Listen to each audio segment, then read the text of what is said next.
Olha, 2 casos de incêndio em residências no interior de Alagoas chamaram a atenção nesse final de semana. Vai escutando essa história, para você perceber a capacidade de algumas pessoas, onde é que está chegando, a falta de limites. Esses incêndios teriam sido criminosos, provocados por homens que não aceitam a separação. Já pensou se isso vira moda? Quando a mulher quiser se separar, ou o homem, aí o outro parceiro, parceira vai dizer assim, não aceito não, agora eu vou tocar fogo aqui na casa. Já pensou? Pois é, minha gente. Olha, apesar de serem casos parecidos, foram em cidades diferentes. Quem vai trazer agora os detalhes dessas 2 ocorrências para a gente é o repórter Ivan Lemos, que chama atenção, inclusive, a coincidência de casos no mesmo fim de semana. Ou seja, não é uma coisa rara de se ver hoje em dia mais, né, Ivan? Infelizmente. Exatamente, Beatriz, parece até que está virando rotina, né? Há poucos dias a gente mostrou um caso desses aqui no Benedito Bentes. Dessa vez foram 2 no interior. Um deles em São José da Tapera, no interior do estado. Esse jovem que colocou fogo na casa simplesmente porque a namorada dele decidiu terminar o relacionamento. E aí ele, não satisfeito, foi lá e incendiou a casa. O segundo foi em Delmiro Gouveia. O primeiro foi no domingo, o segundo foi no sábado em Delmiro Gouveia. O casal morava junto, a mulher decidiu sair de casa e ir para a casa da família depois de uma discussão. E aí, não satisfeito pelo fato dela querer ir para a casa da família, ele foi lá e também incendiou a casa. Crimes que podem ser muito bem penalizados. Vou conversar agora com o advogado criminalista Douglas Bastos, especialista em direito criminal. Boa noite, Douglas. Aí há um crime muito agravante, que é o de incêndio, mas há vários outros juntos. Boa noite, Ivan. Boa noite, Beatriz. Boa noite a todos os telespectadores da TV Pajuçara. Mais uma vez, muita honra estar aqui contribuindo com a sociedade. Ivan, primeiramente, o crime de incêndio, ele está previsto lá no artigo 250 do Código Penal, né? Tem uma pena que pode chegar até 6 anos. Então, a priori, seria o crime de incêndio majorado, né? O que é o crime de incêndio majorado? É aquele em que a pessoa ateia fogo numa casa que é habitada ou destinada à habitação. Está lá no 250, parágrafo 2º, inciso 2, a linha A.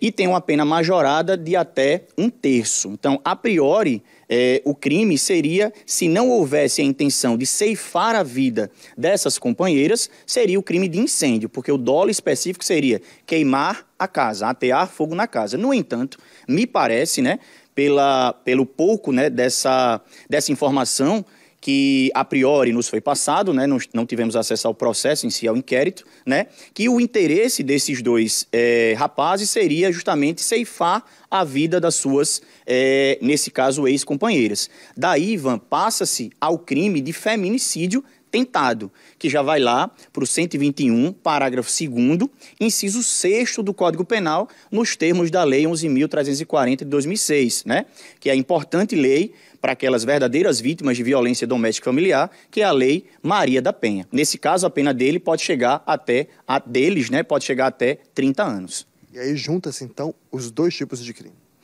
Nesse caso, não, né? Se, porventura, o dolo foi específico de atear fogo para ceifar a vida, o incêndio passa a ser o meio de execução da empreitada criminosa. Então, como ele passa a ser um meio de execução, ele passa a ser um crime específico, né, que a gente chama da modalidade cruel, né, da modalidade cruel. Então, teria também o inciso 3 aí, que é aquele que pode resultar perigo comum. E nesse caso, Ivan, especificamente, né, nesses 2 delitos lá de Delmiro Gouveia e São José da Tapera, assim, né, se ficar provado, né, toda essa empreitada, né, criminosa que nos foi passada, a possibilidade da aplicação das medidas protetivas de urgência da Lei Maria da Penha previstas lá, né, a serem decretadas de acordo com o artigo 19 da Lei Maria da Penha. E também, se assim for, o artigo 20, que é o pedido de prisão preventiva. Nesse caso em específico dos 2, né, pelo que nos foi passado,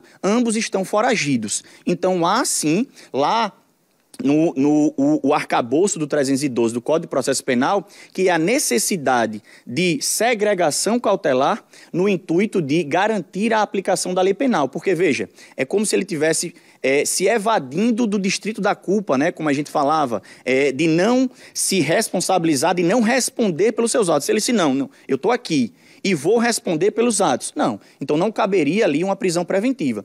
E se assim for decretada, por exemplo, as medidas protetivas de urgência, né? Existe também a outra possibilidade, que é, em caso de descumprimento dessa medida protetiva de urgência, que assim o seja decretada de maneira correta, de maneira escorreita, de acordo com o caso concreto, lá do novo crime do artigo 24A da própria Lei Maria da Penha, que é o crime, né, de descumprimento de medida protetiva de urgência, não só, mas cabendo a prisão preventiva. Então vai caber prisão preventiva mais um novo crime. Aí sim, Ivan, teremos dois crimes. O crime de feminicídio, tentado, na modalidade tentada, né, lá do artigo 14, inciso 2 do Código Penal, mais o crime de descumprimento da medida protetiva de urgência do 24A da Lei 11.340 de 2006. O senhor falou em medida protetiva e esses casos eles parecem então se tornarem rotina de uns dias para cá. É o terceiro caso que a gente noticia em 2 semanas. Importantíssimo que a mulher, percebendo qualquer reação, ainda mais num caso como esse, procure justamente a medida protetiva. Exatamente, né? Tem que ter um cuidado muito grande para que ela diga, não, eu fui vítima, efetivamente, de violência doméstica, né? Em qualquer das modalidades, né?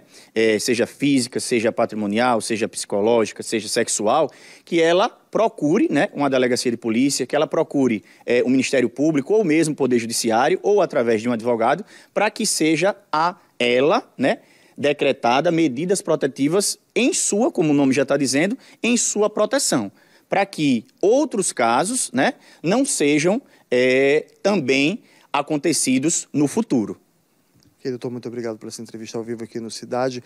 Beatriz, alguns tipos de crime, 2 tipos de crime, pelo menos, que essas 2 pessoas podem responder se forem comprovados pela Justiça, e as 2 continuam foragidas. Os 2 homens continuam foragidos da polícia. Volto com você. Ivan, rapidinho, eu vou aproveitar aqui a presença do professor Douglas Bastos, só para tirar uma dúvida, porque tem gente que vai falando assim, está assistindo agora em casa. Ah, Beatriz, isso aí acontece quando a mulher quer separar do cara e quer ficar com as coisas, o cara está interessado no patrimônio, mas a mulher quer levar, então ele fica com tanta raiva que não quer dar nada para ela, que prefere até queimar, só para não ter que dividir o patrimônio. Então tem gente que até pensa que é por isso, que às vezes ele não quer matar ninguém, ele só está com muita raiva e quer destruir tudo que é para ela não levar nada, ou vice-versa. Aí eu te pergunto, quando é o patrimônio da própria pessoa, para você explicar para quem está em casa, quando é o patrimônio é meu. Se eu quiser queimar a minha casa e perder tudo que é meu, ainda assim é crime? Ainda assim eu vou responder criminalmente, professor? Veja, se nesse caso, Beatriz, perfeita pergunta, que eu acredito que seja a dúvida, né, como já foi falado aqui, de muitos, né? Se me parece que um dos casos, a casa, vamos supor que fosse do rapaz, né? Se a casa é do rapaz e ele faz esse incêndio, né, no intuito de não deixar nada, vamos supor, para uma possível meação, para uma possível divisão patrimonial de uma partilha, há sim, né, uma fraude aí na partilha, né, por parte dele, e também o crime de incêndio, né? Porque teria o risco, né, como a gente já falou aqui, de assim atingir outras pessoas, porque o crime de incêndio, apesar dele ter um destinatário ali, que é o risco, o perigo, né, de atingir alguém, ele não é um crime contra a vida, ele é um crime de perigo comum, né? No entanto, há essa dúvida, né, de que você atear fogo do que é próprio seu não seria crime, mas sim seria nesses termos que a gente acaba de falar aqui. Agora, no entanto, se o patrimônio, né, vamos supor que ele ateie fogo, que me parece que em um dos casos ele era namorado, né, e a casa era dela específico, há também, Beatriz, o crime de dano, que é o crime que você viola o patrimônio de outrem, que é previsto lá no artigo 163 do Código Penal e vai ser colocado aí também dentro do concurso de crimes na dosimetria da pena desse futuro possível condenado.